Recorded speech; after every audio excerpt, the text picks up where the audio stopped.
Components of ritual magic.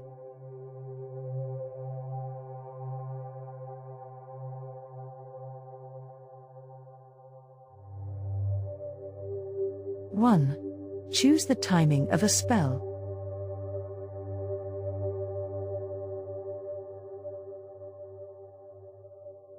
2. Outline the ritual and prepare your tools and materials.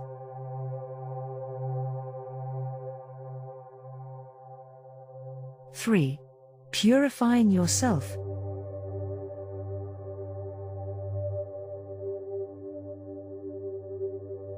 4. Purifying the working space.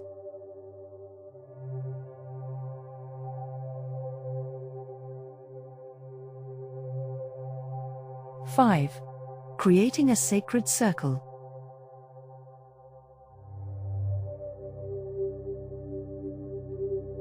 6. Have an invocation. 7. Performing the ritual observance.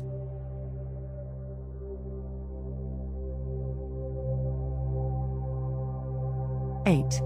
Raise and direct energy. 9. Earth, ground, the residual power.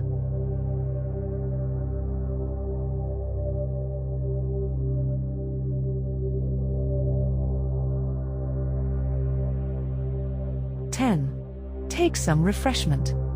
11. Acknowledge the Lady and Lord or elementals, source above and earth below, ancient ones, etc.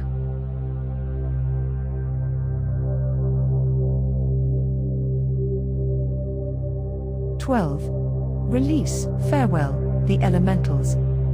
13. Open the circle. These components of a ritual have been given previously, in circle casting, but not outlined quite so simply.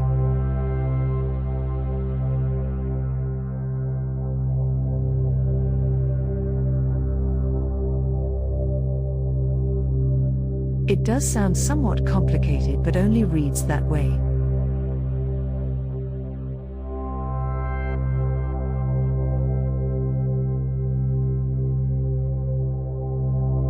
Each step, over time, becomes simple as a morning routine or having a friend come to visit.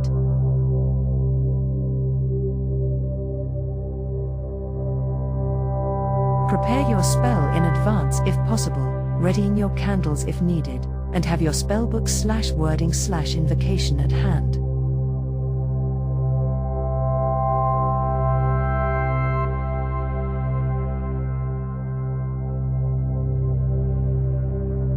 Bathe with an herbal pouch, rosemary, lavender, and thyme, or basil, fennel, and vervain, or as directed in previous classes, if desired.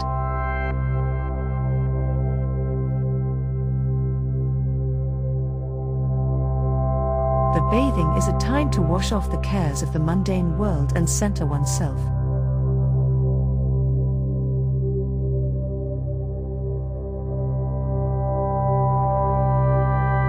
Cleanse the ritual area of negativity and chaotic energies, with a besom, from the center of the circle to the outer edges, moving clockwise.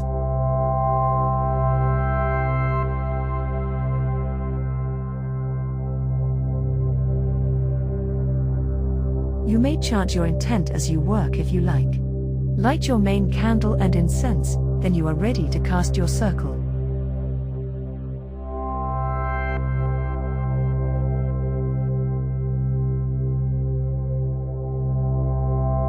The circle's purpose is to create a space where you can build up energies without them dissipating, so you can direct it toward your magical working.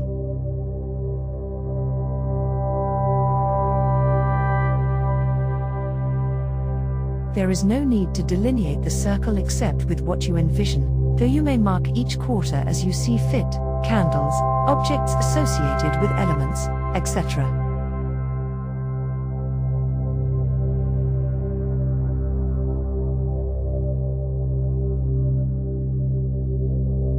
Many people insist a circle is necessary for protection, but the actual purpose is the gathering and focusing of power.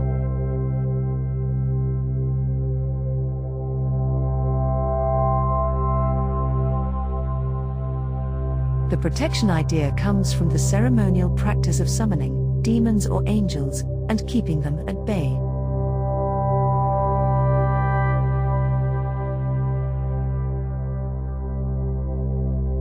In this case, the circle is the space into which you summon, though the author warns this type of summoning can be dangerous.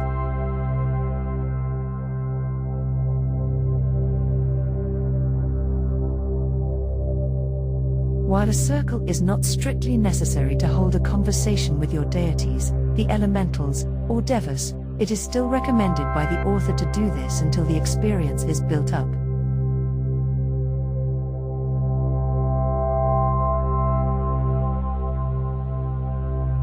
And as an added bonus, if you cast your circle in the same space each time, the room and home in which this is done begin to form a larger circle over your living space.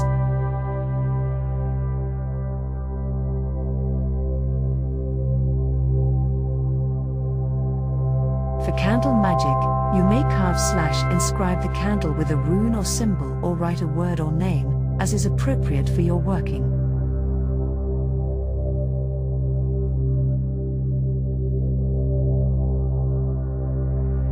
You may choose to anoint the candle with consecrated oil before lighting and take care to use a fireproof container for burning down in. Even the candle holder itself will get very hot and should not be touched while in use, so take care where it is placed.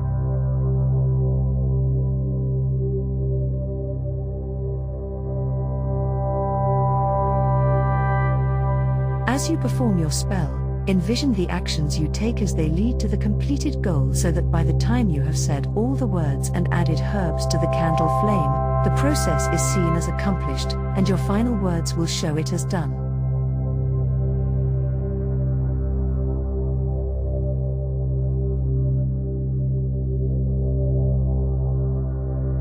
You may raise the energy by chanting the spell, dance, etc., as you are drawn to do. When you feel the energy as it builds to its climax, send the energy to perform its task.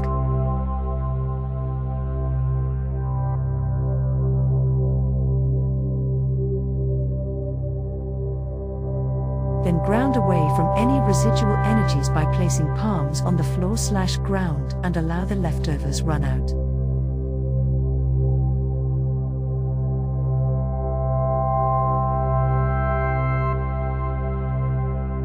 Without grounding, you may feel nervous or agitated for several days, or you may feel suddenly dissipated and listless.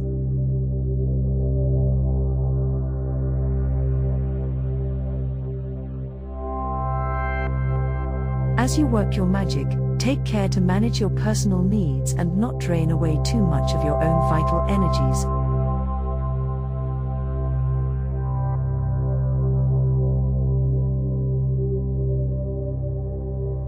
As the candle burns down, take some refreshment, cakes and wine part of the ceremony.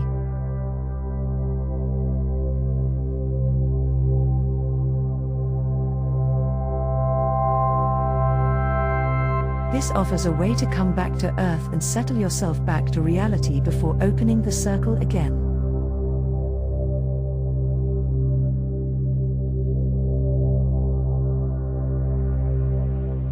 The beverage and food are up to the witch in question. You don't have to drink wine if you don't want to, etc.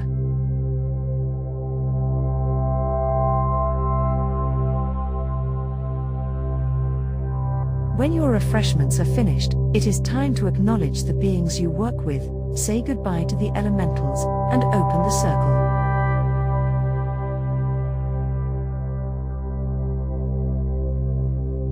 As you say goodbye to each elemental, thank them for their help, and offer your blessing to them. And remember, you are saying goodbye, not forcing them to leave. As you open the circle, work in the opposite way from how you set it up. So if you cast the circle clockwise, pull it down counterclockwise, widdershins, or vice versa. Draw down the energy from casting the circle. Draw it into your body from whatever tool you used to put it up, and hold that energy within yourself.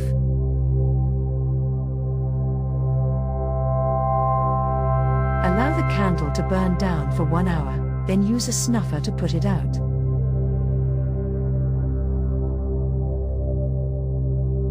Pinching out the flame may not be possible if it is very hot, when there are herbs in a candle, or it has been burning a very long time, so investing in a snuffer is a good idea.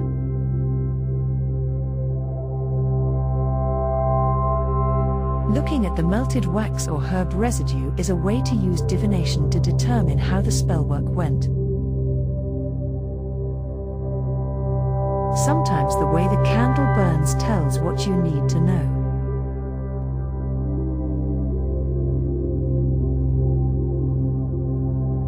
There are any number of possibilities, and as with other forms of divination, use your intuition to guide your way.